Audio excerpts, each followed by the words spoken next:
En esta tercera clase del Tratado del Verbo Encarnado comenzaremos haciendo una breve síntesis de la historia del dogma cristológico, es decir, las formulaciones de la fe por parte del magisterio de la Iglesia en los 7 primeros siglos, con los 6 primeros concilios ecuménicos, para entrar luego en el tratado de teología especulativa, en el Intellectus Fidei, respecto a Jesucristo de nuestro patrono, Santo Tomás de Aquino. En la Suma Teológica es la tercera parte, como dijimos, y luego de ver cómo se articula el tratado en la cristología de la Suma Teológica, entraremos en la primera cuestión, propiamente aquella que trata sobre la conveniencia de la encarnación y el primer aspecto de esta conveniencia. ¿Por qué el Dios hombre Jesucristo? Comenzando entonces por la historia del dogma cristológico, hemos de decir que se planteó ya ante los primeros cristianos y los primeros padres y escritores eclesiásticos de la antigüedad la cuestión de dar razón de la fe en Jesucristo, del misterio de Jesucristo, de explicarse cómo es posible que Jesucristo sea Dios y hombre y sea uno.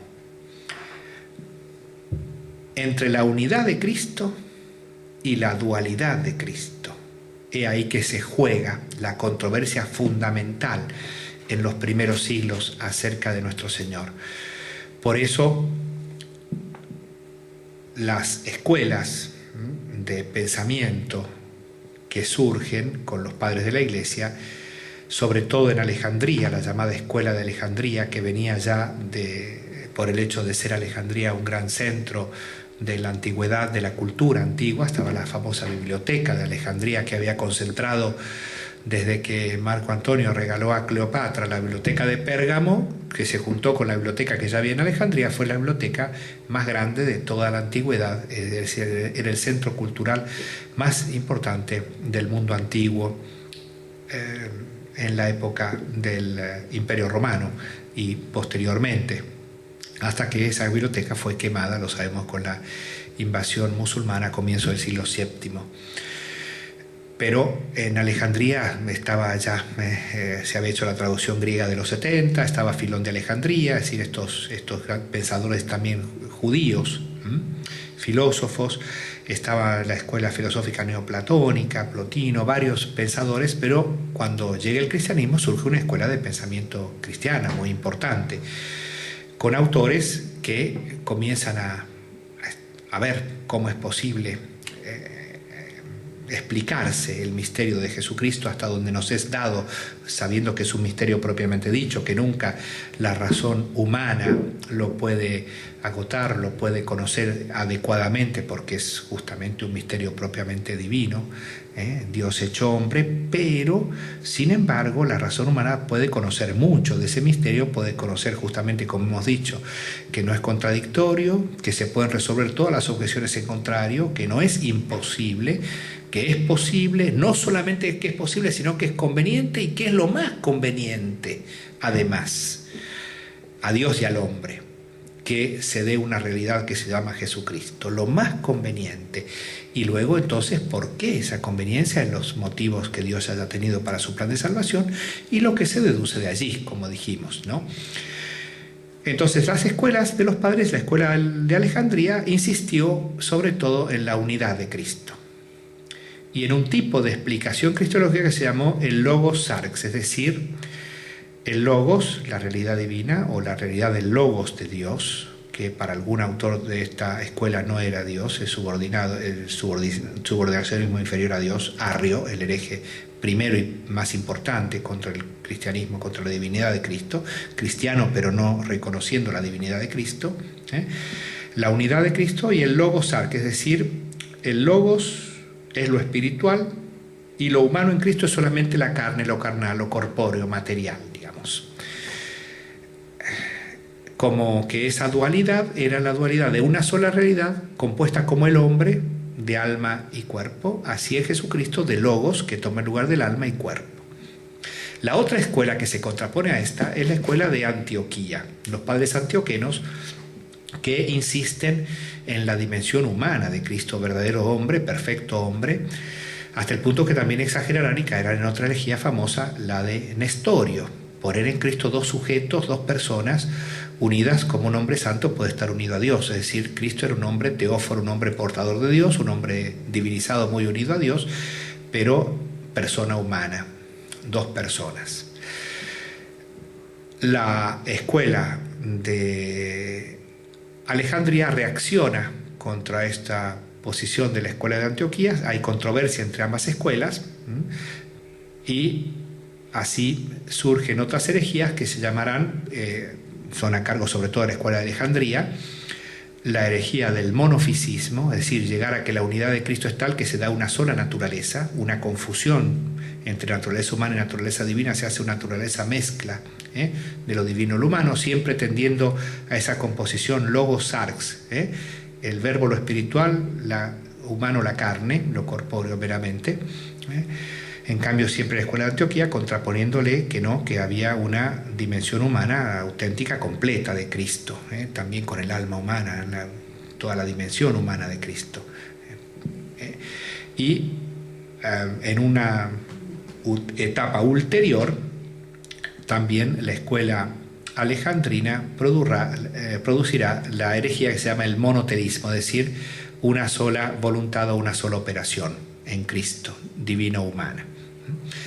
Estas controversias que duran 7 siglos no podemos ahora resumirlas, no es el lugar, se estudia en la teología patrística o también en la historia del dogma o en la parte más positiva de la materia. Nosotros desarrollaremos la parte más especulativa, pero es importante tener en cuenta a qué se llegó, a las definiciones que los concilios, en razón de estas controversias, explicitaron, con esta mayor acento en la unidad y en una cristología del tipo logos sarx, verbo carne, y la otra, la dualidad de Cristo, logos antropos, es decir, verbo hombre, el verbo y el hombre.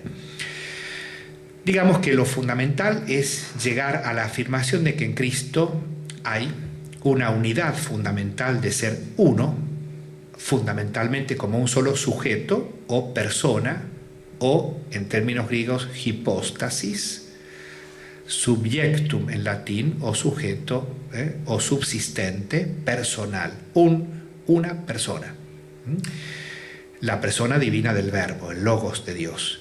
Y dos naturalezas, verdaderas, propias, completas, perfectas, pero en la unidad de una sola persona. Pero Cristo, verdadero Dios y verdadero hombre, perfecto en la divinidad, perfecto en la humanidad. Estas dos naturalezas, como definirá el Concilio de Calcedonia, año 451, contra el monofisismo, estas dos naturalezas, estando sin separación, sin división, sino estando unidas, pero sin confusión, sin mezcla. No están confundidas, no están mezcladas, pero están unidas, tampoco están separadas, tampoco están unidas solamente accidentalmente como dos personas amigas, sino que están unidas en la unidad de una persona. Esto es fundamental cuando estudiaremos el misterio en Santo Tomás, saber que él parte de estas afirmaciones de la fe. En síntesis, el Concilio de Nicea, primer concilio ecuménico de la Iglesia que sale de las catacumbas después del edicto de Milán de Constantino con la libertad de la Iglesia, año 325, contra Arrio y la herejía del subordinacionismo, Arrio que niega que el Logos sea Dios, sino siguiendo las escuelas neoplatonicas de Alejandría, diciendo que el Logos es una emanación divina inferior a Dios mismo. Contrario, define la divinidad de Cristo. Cristo, verdadero Dios. Y propiamente Cristo es Dios, Cristo es el Logos de Dios y el Logos es divino, es Dios. Sigue a este concilio el Concilio Constantinopolitano I, en el mismo siglo IV, o sea, a fines del siglo IV, Concilio Constantinopolitano I, que confirma el Concilio de Nicea y promulga el credo niceno-constantinopolitano con la afirmación fundamental de que Jesucristo, el Hijo de Dios, la segunda persona de la Santísima Trinidad, es consustancial al Padre, es decir, es Dios, es de la misma naturaleza, consustancial al Padre, homoousios to patri, en griego, en la expresión griega.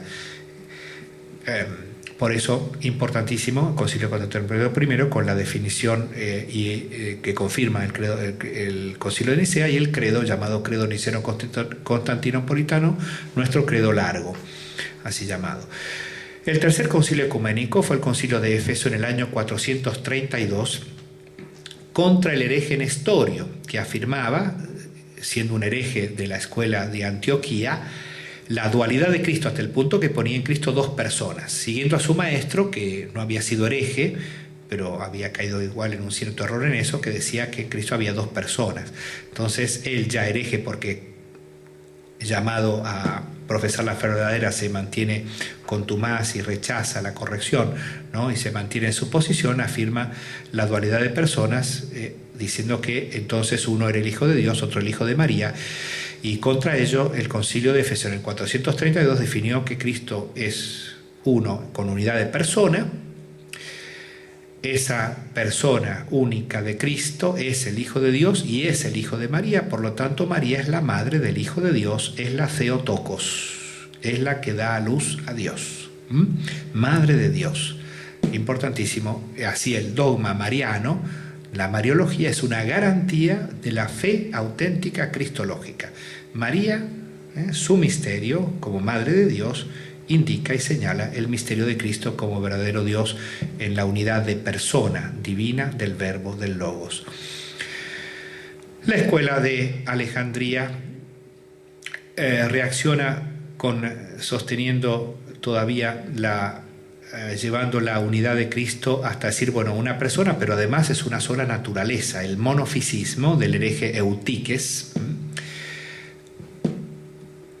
que motiva la convocatoria del Concilio de Calcedonia en el año 451. Previamente, en el 449, el Papa San León Magno había mandado el famoso Tomus ad Flaviano, la carta a Flaviano, patriarca de Constantinopla, explicando la verdad cristológica, y que prepara inmediatamente el Concilio de Calcedonia la definición de Calcedonia, que es la más importante definición cristológica. Cristo, en la unidad de una sola persona, siendo el mismo y único el Hijo de Dios y el Hijo de María, una sola persona, hipóstasis, un solo subsistente personal, tiene dos naturalezas, es verdadero Dios y verdadero hombre, perfecto Dios y perfecto hombre, perfecto en la humanidad, perfecto en la divinidad, estando estas dos naturalezas sin separación, sin división, sin mezcla, sin confusión, no separadas sino unidas en la unidad de una única persona. Es el misterio más perfectamente enunciado, como lo poseemos en la definición de Calcedonia, condenando nuevamente, sea a Arrio, sea a Nestorio, sea también ahora el monofisismo. Monofisis quiere decir una naturaleza.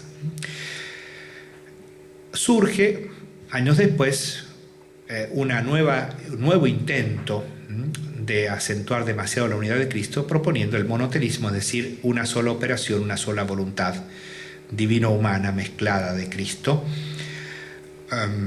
Hay muchos avatares, hay algún papa que tiene una actitud ambigua, prohibiendo manifestarse a los padres que estaban defendiendo la doctrina verdadera acerca de las dos voluntades y dos operaciones de Cristo conjugadas en un mismo objeto de su querer y voluntad, digamos, para salvar al hombre. Pero voluntad divina y voluntad humana, operación divina y operación humana distintas en base a la distinción de naturalezas. Es el Papa Honorio, pero luego de algunos titubeos, sin embargo, es confirmada la doctrina de la fe acerca de las dos naturalezas, conforme con ellas dos voluntades y dos operaciones, pero conjugadas y llevando a la operación divino-humana o llamada teándrica, que conjuga las dos en operar el mismo efecto para la salvación de los hombres y los milagros en orden a mostrar la veracidad de la revelación y de la obra salvífica, en esa operación teándrica donde la divinidad usa como instrumento la humanidad para lograr un efecto de salvación y un efecto extraordinario. Estas en el Concilio Constantinopolitano II del año 553 y Constantinopolitano III del año 680, viene definida la verdad de la definitiva cristológica, reafirmando los concilios anteriores y condenando el monotelismo, es decir, confundir en una sola voluntad y operación las dos voluntades y dos operaciones, la divina y la humana, en nuestro Señor Jesucristo. Hasta allí entonces una síntesis de cómo se ha expresado en la fe de la Iglesia históricamente el dogma cristológico. Pasamos ahora a el tratado de Santo Tomás. Santo Tomás introduce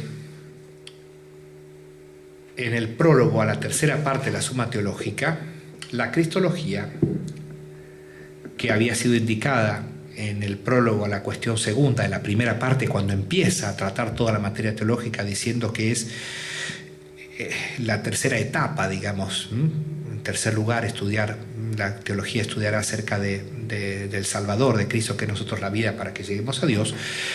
Engancha aquí en el prólogo de la tercera parte diciendo lo siguiente, que lo voy a leer.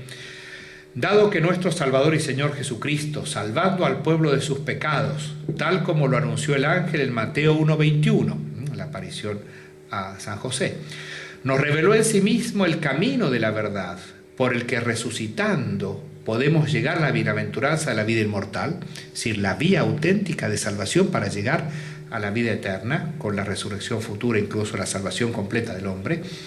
Continúa, se impone que para completar los temas teológicos, después de haber estudiado el fin último de la vida humana, las virtudes y los vicios, es decir, todo el dinamismo del hombre que estudió la segunda parte de la Suma, nos ocupemos ahora del Salvador de todos y de los beneficios otorgados por él al género humano.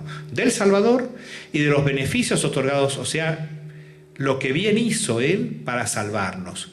La soteriología o obra de la salvación, los misterios de la vida de Cristo, y la Iglesia y los sacramentos, y hasta la escatología estaba en la intención de Santo Tomás de escribir, aunque no llegó a escribir todo esto en la Suma, ¿no? A este propósito hay que tratar primero del Salvador en sí mismo, segundo de los sacramentos con los que alcanzamos de la salvación, tercero del fin de la vida inmortal que llegamos por medio de él cuando resucitemos. No alcanzó porque Santo Tomás murió escribiendo el sacramento de la penitencia, es decir, escribió sobre Jesucristo, escribió sobre la obra de la salvación de Jesucristo, los misterios de su vida, va desde la cuestión 1 hasta la cuestión 59 de la tercera parte de la Suma Teológica, luego cuestión 60 comienza con los sacramentos, 5 cuestiones sobre los sacramentos en general, comenzó luego los sacramentos en especial, el bautismo, la confirmación, la Eucaristía, gracias a Dios alcanzó a escribir el magnífico tratado de la Eucaristía. Cuando estaba escribiendo sobre la penitencia, cuestión 90 de la tercera parte, dejó de escribir 3 meses antes de morir, quiso quemar lo que había escrito porque le parecía que era nada en comparación de la sublimidad de lo que Dios le había manifestado. Lo salvó su secretario, la obra, lo convenció que no quemara, y luego, bueno, se enfermó y murió camino al concilio de León en el año 1274. Pero saber que lo que estaba en el plan completo de San Tomás, un siglo después, fue completada por algún autor con lo que se llama el suplementum, esa parte que faltaba a partir de la penitencia en adelante, pero sacando de otras obras de Santo Tomás, modificando en parte. En fin, no tiene la misma cualidad que si lo hubiera escrito él mismo. Podemos decir que en base a este esquema, nosotros individualizamos así en lo que se refiere concretamente a nuestro Señor Jesucristo, cuestiones 1 hasta 59 de la tercera parte de la Suma Teológica, 2 partes. La primera, que va de la cuestión 1 a la cuestión 26, es propiamente el misterio del Verbo encarnado, el ser mismo de Cristo. Después de la cuestión 27 hasta la cuestión 59, los misterios de la vida de Cristo, es decir, lo que Cristo obró para nuestra salvación, incluye dentro de eso, en la primera parte, los misterios de la Mariología, acerca de la Madre del Salvador, pero llega hasta la cuestión 59, la gloria de Cristo, antes de comenzar luego los sacramentos por los cuales Cristo prolonga en este mundo, en la fe, misteriosamente, su presencia y su acción salvífica con los sacramentos del Nuevo Testamento instituidos por Él, donde tenemos el centro de los sacramentos que tiene su presencia y su acción y su sacrificio, hecho y actual y presente a todo hombre y aplicado para la salvación de todo hombre en el misterio de la Santa Misa y de la Eucaristía. Así podemos decir que se distingue propiamente el Verbo encarnado en sí mismo, el ser de Cristo, y los misterios, la soteriología, el tratado de la salvación, las obras por las cuales nos salvó, 1 a 26 y 27 a 59 las cuestiones. En la primera parte, el ser de Cristo, el misterio de Cristo en sí mismo, nosotros tenemos 4 partes. 4 partes que es importante distinguir. La primera, que es la cuestión primera de la tercera parte de la soteriología, estudia la conveniencia de la encarnación del Verbo, la conveniencia de un Salvador que es nuestro Señor Jesucristo, que es Dios y hombre al mismo tiempo. Dentro de esa conveniencia veremos cómo se subdivide luego esa cuestión cuando entremos en materia. La segunda parte es la cuestión segunda hasta la cuestión sexta, es la unión hipostática en sí misma. Luego de la conveniencia, el hecho mismo y cómo es esa realidad. ¿Dónde se da la unidad de Cristo? ¿Cómo y en qué modo Cristo es uno? Aquello que discutían los padres y que vimos en la historia del dogma cristológico, es decir, la unidad de la persona de Cristo, la unión en sí misma. ¿Dónde se da la unión en Cristo? De 2 naturalezas en una persona. Respecto al dogma, respecto a nuestra fe, será importantísimo. San Tomás acepta, y este es punto de partida, siempre la fe como punto de partida, la fe como punto de llegada, con la mediación de una argumentación también de razón, pero de razón instrumental usada por la teología para concluir en un acto de fe. Se parte de un acto de fe, se concluye en un acto de fe, para conocer adecuadamente a Jesucristo. Así nosotros, en esa cuestión segunda, estudiamos la unión en sí misma. Luego, cuestión tercera, la persona que asume, la persona del Verbo que asume la humanidad. Cuestión 4, la humanidad asumida. Cuestión quinta, la integridad de esa humanidad asumida, es decir, cómo es un verdadero y perfecto hombre que incluye también su alma espiritual y un cuerpo como el nuestro, con todas sus facultades. Por eso, digamos, responder y teniendo en cuenta todas las controversias de los principios, ¿no?, cristológicas, cómo se manifiesta en la teología especulativa las razones por las cuales Cristo es verdadero hombre y perfecto hombre, con todas las partes integrales de su humanidad. Luego el orden de esas partes y el orden de la asunción de las partes en la asunción de lo humano, la cuestión 6. Así que cuestión 2 a cuestión 6, la unión hipostática del misterio de Cristo en sí mismo, cómo es Cristo, ontológicamente. A partir de allí, la tercera parte del tratado estudia lo coasumido, es decir, Santo Tomás lo titula en latín de coassumptis, las cosas coasumidas con la humanidad. A partir de aquí, él estudia sobre todo la humanidad de Cristo. El sujeto personal y la persona del Verbo estará siempre presente como razón primera, principal y última de quién es y por qué obra, y como principio de todo su obrar, y lo que él sabrá por su ciencia y lo que comunica con su gracia. Pero de la persona del Verbo ya trató en la Trinidad, no es que vuelva a estudiar la persona del Verbo, quién es el Verbo de Dios. Sí, habrá visto en la cuestión tercera por qué fue el Verbo que se encarnó, la persona que asume, y no otra persona. ¿Por qué fue el Verbo? ¿Por qué convenía? Aunque sí, hipotéticamente podría haberse encarnado toda la Trinidad o cualquiera de las personas, pero ¿por qué el Verbo? Luego estudiará la humanidad, y por eso todo lo que sigue será sobre la humanidad de Cristo como instrumento perfectísimo para salvar al hombre. Y por eso lo coasumido son las condiciones especiales de esta humanidad para poder salvar al hombre. Primero, la perfección de esta humanidad, las perfecciones de gracia, de ciencia y de poder, de potencia operativa, de potencia activa. Luego, los defectos. ¿Por qué? Porque debía poder sufrir y morir. Porque su obra salvífica pasaba por salvar del pecado con una expiación y satisfacción. Entonces, defectos del cuerpo y del alma. Así estudia él en la cuestión 7, la gracia de Cristo, don sobrenatural, perfección sobrenatural, no lo divino, no la persona divina, sino lo sobrenatural, creado, donado, infuso, de gracia, que eleva la humanidad de Cristo a ser santísima y obrar con plenitud de gracia, la plenitud de gracia. Luego, la ciencia, junto con la gracia, también que su gracia es gracia capital, de él pasa a nosotros, así es cuestión 7 y cuestión 8, la gracia y la gracia capital de Cristo. Cuestión 9, las ciencias de Cristo, su saber. Cuestión 9, las ciencias en general. Cuestión 10, 11 y 12, las ciencias en especial, su ciencia de visión, su ciencia infusa y su ciencia adquirida al modo humano como poseemos nosotros. Las distintas ciencias de Cristo. Luego la potencia, dijimos, la potencia activa operativa, cuestión 13. Así que de la cuestión 7 a la cuestión 13, las perfecciones coasumidas en el alma, en Cristo, con su humanidad. Luego los defectos del cuerpo y defectos del alma.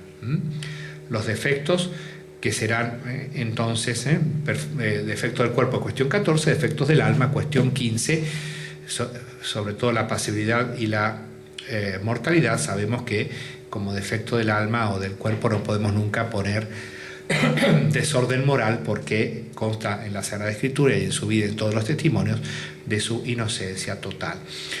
Concluye esa cuestión 15 diciendo, bueno, en Cristo había algo de la inocencia del estado del hombre original, la justicia original era inocente, algo de la naturaleza caída, era pasible y mortal para poder satisfacer y penando, y algo de la naturaleza salvada elevada, que era la gracia, principio de gracia y de gloria para todos nosotros. Así que conjugaba en él, y también al mismo tiempo, en cuanto a esa gracia y su ciencia y su potencia, era también viador y comprensor, es decir, tenía la visión, la gracia en el término, la gracia en su grado máximo en la gloria, en la plenitud de gracia que coincide con la gloria y además, por tanto, con la ciencia perfectísima de la visión beatífica, pero al mismo tiempo estando desarrollando una vida humana, viador, es decir, peregrino en esta tierra, con su tiempo de vida humano que vivió y habitó entre nosotros, con la posibilidad de merecer con actos libres, en perfectísima caridad y con perfectísima conciencia, para poder salvarnos y para poder padecer y morir y resucitar. Por eso, esta parte muestra en base a qué principios se dará la obra salvífica, como es la psicología, la antropología humana de Jesucristo tan particular, cómo Dios ha hecho este instrumento para nuestra salvación, que es Jesucristo. La cuarta parte de la materia es lo que se sigue, las consecuencias de la unión, consecuencias respecto al mismo Cristo, y allí primero en el modo de hablar y de predicarse de parte de Cristo, el lenguaje teológico, lo que llamamos la comunicación de idiomas, cuestión 16, en el ser y en el hacerse, que es lo que podemos o no podemos decir de Cristo. Luego la unidad de Cristo, como de consecuencia Cristo es uno en cuanto al ser, la unidad de ser de Cristo, cuestión 17. El querer, dos voluntades, pero que quieren una misma cosa, unidas. Dos operaciones, pero que obran una misma obra salvífica, con operaciones teándricas divino-humanas, pero donde obra cada naturaleza lo propio, la divinidad, lo divino, la humanidad, lo humano. Así que el obrar de Cristo, cuestión 19. A eso en cuanto a las consecuencias en relación a Cristo mismo. En relación al Padre, a Dios Padre, Cristo como el Hijo, cuya naturaleza humana está asumida en la persona del Hijo, es Hijo hacia el Padre, también en cuanto hombre, y en cuanto hombre, por tanto, tiene sujeción al Padre, la obediencia de Cristo, cuestión 20, la oración de Cristo, Cristo que reza, donde tenemos las más bellas definiciones de Santo Tomás acerca de la oración. el sacerdocio de Cristo, un pequeño tratado además sobre el sacerdocio del Nuevo Testamento, cuestión 22, la filiación, Cristo como hijo también en cuanto hombre, no hijo adoptivo, sino hijo natural de Dios porque es la persona del verbo, cuestión 23, la predestinación de Cristo en cuanto fue preordenado por Dios para ser el primogénito de la nueva creación. Cuestión 24. Y finalmente, en relación a nosotros, la adoración que debemos a Cristo, es decir, de nosotros hacia Cristo, ¿qué consecuencia se sigue? Hemos de adorarlo como a Dios, pero de donarnos a Él porque Él nos ha adquirido siendo nuestro Salvador. La adoración que debemos a Cristo, cuestión 25. Nos debemos a Él como a Dios y como a Salvador. Y la cuestión 26, de Cristo hacia nosotros, Él es mediador y Salvador, con lo cual termina la cristología con aquello que empezó mostrando como conveniencia. ¿Por qué un Salvador que fuera el Verbo encarnado, Jesucristo? Luego seguirá, a partir de la cuestión 27, cómo este Salvador obró la salvación. Una vez que terminó concluyendo, como los samaritanos, cuando la mujer samaritana en el capítulo 4 de San Juan, ¿no?, le dicen a la mujer, ya lo sabemos porque tú lo has dicho, sino que nosotros mismos hemos visto y damos testimonio que Él es el Salvador del mundo. Hosoter tu cosmo, el Salvador del mundo en griego. Afirmación magnífica de la fe en Jesucristo ya en el Evangelio de San Juan, por en boca de los samaritanos convertidos, pero que muestra, termina San Tomás mostrando, bueno, Él obrará nuestra salvación. ¿Cómo la obró? Lo obtuvimos de la cuestión 27 a la 59. En esa cuestión 27 a 59, para completar simplemente la indicación, San Tomás la divide en 4 partes. El ingreso de Cristo en este mundo, es decir, todos los misterios propios de la encarnación, la anunciación a la Virgen María, la gestación de Cristo, la prole concebida en su seno, la perfección de esta prole concebida, cómo fue concebido, y después la infancia, los misterios de la infancia de Cristo. Luego el de progreso, en latín, es decir, cómo vivió Cristo en la su vida pública en este mundo, vivió, predicó, obró milagros, considera todo eso hasta la transfiguración. Luego el éxito, es decir, la salida de Cristo de este mundo, la Pascua de Cristo, los misterios de su pasión y muerte, sepultura, descenso a los infiernos. Sobre todo principalísimo es la consideración de la pasión, la obra especial que debía realizar para salvarnos, porque no podía darnos la gracia sin expiar los pecados, sin satisfacer. Es decir, la obra central de la salvación es la obra de la pasión.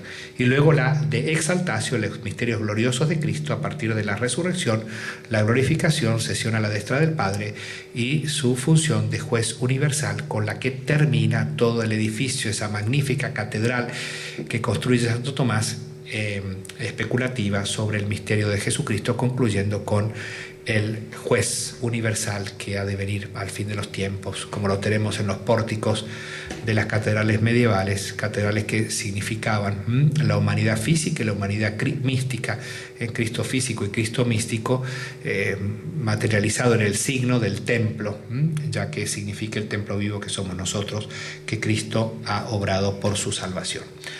Pasamos entonces a la cuestión primera, la de la conveniencia de la encarnación, y al primer aspecto de esta conveniencia. La cuestión se divide en 3 partes. El artículo primero constituye la primera parte, la conveniencia mirando hacia Dios, la conveniencia en latín ex parte Dei. ¿Cómo? Si nosotros pensamos en Dios y solamente en Dios, podemos pensar que es conveniente que Dios se encarne, que Dios haga hombre, porque Dios es Dios. Jamás podrá ser necesario, debido a Dios, que Dios se haga hombre. Pero ¿por qué es conveniente a Dios? La segunda parte, conveniencia de parte de los hombres, ya que asume una naturaleza humana para salvar a los hombres mediante esa naturaleza humana. ¿Por qué? Si podía salvarnos Dios de cualquier otro modo. Entonces el estudio de los motivos por qué conviene para salvar al hombre, el Dios hombre, que tome una humanidad como instrumento salvífico, como medio de salvación para salvarnos. Es el segundo aspecto que lo estudia en las cuestiones, en los artículos segundo, tercero y cuarto, es decir, si convenía para la salvación del hombre, si el motivo fue el pecado, es decir, si no hubiera habido pecado, si se hubiera encarnado igualmente o no, y si principalmente fue por el pecado original o por los pecados actuales, los pecados personales nuestros. Y las dos últimas artículos constituyen la tercera parte de esta cuestión, es la conveniencia respecto a las circunstancias de tiempo, muy importante, ya que es la plenitud de los tiempos, es el entrar en la historia y el dinamismo del universo en un momento concreto del dinamismo del universo entero, en orden a el dinamismo y la interacción de los hombres en la historia para salvar a los hombres. ¿Por qué en ese momento? ¿Por qué en ese momento en el que fue obrada la encarnación? ¿Por qué no al principio del tiempo o por qué no al fin de los tiempos? He allí los dos artículos finales de esta cuestión. Yendo a la conveniencia, la primera parte, conveniencia de parte de Dios. ¿Por qué convenía de parte de Dios? Santo Tomás abre una perspectiva grandiosa mostrando que es máximamente conveniente, es decir, convenientísimo a Dios encarnarse, aunque si no es debido y no es digamos, no es ninguna obligación por Dios, no es necesario que Dios se encarne para por su voluntad. ¿Por qué? Porque, dirá él, el bien es difusivo de sí mismo. El bien es difusivo de sí. Es un principio filosófico que implica saber qué cosa es el bien y por qué el bien es difusivo. Porque el bien, lo definía ya Aristóteles, lo repito Tomás, es lo que todos apetecen. Es el término y el completamiento, lo que aquieta, se puede decir así, satisface el apetito, la tendencia, de cualquier tipo que sea. El bien entonces es lo terminal, lo que hace a un ser que no es perfecto, es decir, que no es Dios, lo hace perfecto, lo termina. Dios es infinita bondad, Dios es su bien y Dios lo posee su bien porque posee su propia persona eternamente, y eso es lo último que Santo Tomás estudia acerca de Dios, en el Tratado de la Esencia de la realidad de Dios en sí mismo en cuanto uno, es la beatitud de Dios, que Dios es infinitamente beato, infinitamente feliz porque posee y goza totalmente su bien. No le falta nada, no desea un bien que no posee, sino que lo posee y lo goza su bien. Son los movimientos del apetito respecto al bien. Deseo del bien que no se posee, posesión y gozo del bien que se posee, que es lo que termina justamente el apetito. Ahora bien, esto que se posee y se goza es difusivo, es decir, se puede comunicar. Y es conveniente que se comunique si hay otro apetito. Porque el bien es lo que todos apetecen. Si es que hay todos, si es que hay otros. ¿Hay otros fuera de Dios? Está Dios. Y Dios se comunica en sí mismo en la Trinidad de sus personas, comunicando su infinita beatitud y su bondad en las tres personas distintas, que son un solo Dios verdadero, y que comunican en su único y perfectísimo bien. Ya Dios ha comunicado de modo infinito y perfectísimo en la comunicación interna, íntima, inmanente a Dios de las tres personas, su bien. Pero es posible, sí. Conviene, claro, si el bien es difusivo de sí, ¿por qué no dar el bien y comunicar el bien a otro? Y eso es lo que explica que Dios, no necesitándolo, sin embargo libremente, crea las criaturas. La creación se explica porque Dios es bueno. Y que crea una criatura espiritual a imagen y semejanza de Él, la angélica y la humana, porque Dios es bueno. Y que crea una criatura en la que puso un resumen de todo el universo, el hombre, porque Dios es bueno. Y que a este hombre le dio un destino sobrenatural eterno, poseer a Dios, sí, porque Dios es bueno y se quiere dar al hombre en la visión beatífica, el fin del hombre. Lo crea y más allá de su naturaleza humana lo eleva a poder unirse inmediatamente a ver a Dios y poseer. ¿Por qué? Porque Dios es bueno. Así que todo lo que Dios ha hecho fuera de Dios, libremente, se explica porque el bien es difusivo de sí y porque es conveniente porque Dios es bueno. Pero aquí hay algo más. Sí, Dios, dice Santo Tomás, es máximamente bueno. Es bueno sin límites, infinitamente bueno. Conviene a quien es máximamente bueno comunicar su bondad máximamente y modo completo y modo total. No existe máxima comunicación posible de la divinidad que donarse de persona, es decir, que ser Dios o la persona divina, el sujeto personal, la persona de una criatura humana. No existe mayor posibilidad de comunicación real ontológica. ¿O bien? Por eso, dice Santo Tomás, si Dios es máximamente bueno y la máxima comunicación es la donación de la persona, es decir, la unión hipostática de Dios a una naturaleza humana, conviene que Dios se comunique y convenía, por tanto, que Dios se diera al hombre que se comunicara en el misterio del Verbo encarnado. Por eso podemos ya concluir esta clase concluyendo con este artículo primero de la conveniencia, que es máximamente conveniente, porque Dios es Dios, siendo Dios máximamente bueno, la máxima bondad, que se comunique máximamente, y no hay máxima comunicación que la donación de la persona a una naturaleza humana, siendo la persona de la naturaleza humana, es decir, en la unión hipostática del Verbo encarnado. Concluimos entonces con esta tercera clase, ya con este primer aspecto de la conveniencia de la encarnación ex parte Dei, de parte de Dios mismo.